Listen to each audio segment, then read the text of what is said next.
Football గేమ్లో Messi ఒక benchmark. No one can touch him. అలాంటి మెస్సీతో CM Revanth Reddy football match ఆడబోతున్నారు. ఎందుకు ఎవరు గెలుస్తారు?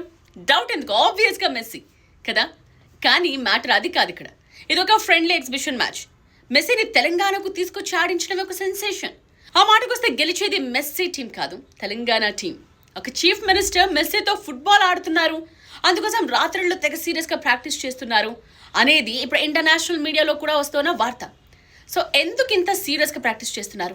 మెస్సీనే ఎందుకు రప్పించారు? అసలు మెస్సీ లాంటి ఆటగాన్ని ఫ్రెండ్లీ మ్యాచ్ కోసం ఎలా ఒప్పించారు? ఇదే టాక్ నడుస్తోంది ఇప్పుడు.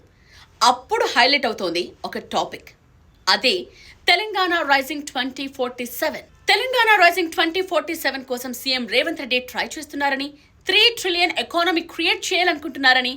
సో ఆ డెవలప్మెంట్లో భాగంగా స్పోర్ట్స్ పాలసీకి ఇంపార్టెన్స్ ఇస్తూ 2036 నాటికి తెలంగాణలో ఒలింపిక్స్ ఆర్గనైజ్ చేయడానికి ట్రై చేస్తున్నారు అన్న న్యూస్ హైలైట్ అవుతోంది ఇప్పుడు.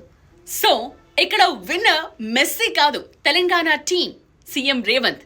పైగా తెలంగాణకు పోటీ పక్క రాష్ట్రాలతో కాదు, విదేశాలతోనే అని ఆల్రెడీ చెప్పిన సీఎం సింబాలిక్ గా మెస్సీతో ఇప్పుడు పోటీ పడుతున్నారు.